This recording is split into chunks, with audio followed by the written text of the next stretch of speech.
je bila nekoč dobesedno krvavo poplačana. Ljubica Katarinčica, ki je grela posteljo in srce pomembnega Dolenca, je bila kruto kaznovana. Frajman je kazen zadal s sekiro v to stranstvo, v ono stranstvu pa je bila prešušnica kaznovana še z večnim peklom. Peta srednjeveška pripovedna pesem o Katarinčici pripoveduje o ljubezenskem trikotniku.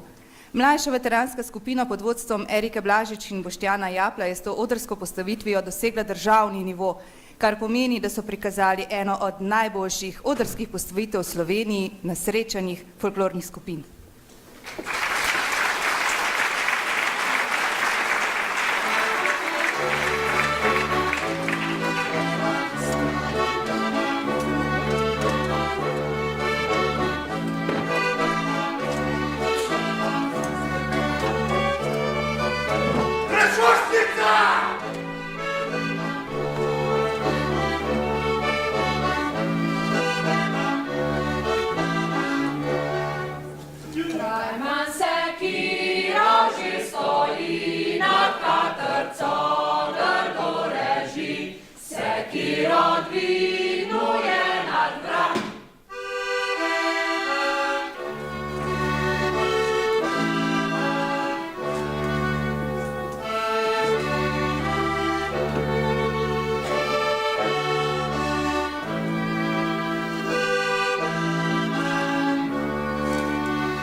Če enkrat vrat zalije kri, poti nazaj več ni. Pa bi takole svetovala, da paralel bi prav, da se zglasvala. Naj se dejanje oprosti, pa za naprej drgač živi, ali naj odseka ji glavo, da Katarinca več ne bo. Povejte vi, kakor tle vas je, kako vam prav srce? Živa ne bo. Tako ste se odločili, da bi oprostili. Pa naj tako se uredi, da srečni bodo vsi.